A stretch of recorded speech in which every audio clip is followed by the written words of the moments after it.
is Joshua Farris. I'm a PGY4 resident at the Wake Forest School of Medicine Department of Radiation Oncology, and I'll be discussing the implementation of a dedicated head and neck radiotherapy peer review conference, the results of a prospective study.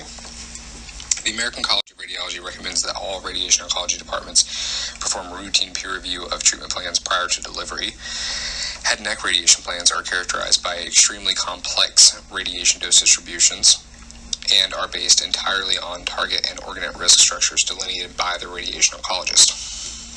Routine departmental peer review often involves case discussion of approximately 1 to 5 minutes per patient, with a brief review of the history, documentation, and prescription, with minimal time spent actually examining the structures on which the radiation plan is based. As a result, these venues are not well equipped to facilitate the high level of detail involved in the head and neck RT planning process. It is well established that the quality of head and neck radiation plans is associated strongly with survival. So our goal was to improve radiation plan quality and consistency, as well as to create an additional venue to contribute to radiation oncology training education. And thus we developed the weekly Head and Neck Radiation Quality Assurance Conference, or the QAC. The Head and Neck RT QAC is a weekly, entirely virtual conference that's based in an academic institution and available to affiliated community practice providers through virtual teleconferencing and screen sharing capabilities. Here we analyze an IRB-approved prospective registry of consecutive patients whose radiation plans were reviewed in the QAC between August 2020 and April 2022. 208 cases treated by 8 individual providers were reviewed at the Head and Neck RT QAC, 86.5% from the main center, 13.5% from one of 3 affiliated regional practices. Compliance to review at the main center was 85%. The most common primary sites were oropharynx and oral cavity, and the radiation intent was mostly definitive and post-operative, with a small minority being preoperative or palliative. The definitions of minor and major change are shown here. A minor change was defined as any change to the low-dose planning treatment volume or the intermediate dose PTV, any organ at risk change or OAR change.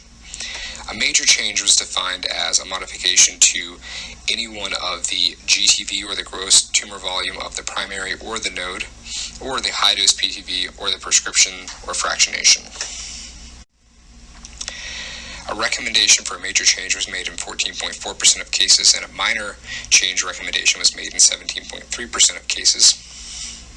Major changes were implemented in 83.3%, and minor changes were implemented in 88.9%. The distribution of major and minor change types are shown here. Major changes included 20 changes to the high-risk PTV, 10 changes to the radiation prescription dose and or fractionation, and 1 change to the GTV. The distribution of minor changes also shown here included 23 changes to the low-risk PTV, 13 changes to the intermediate-risk PTV, and 3 changes to organs at risks.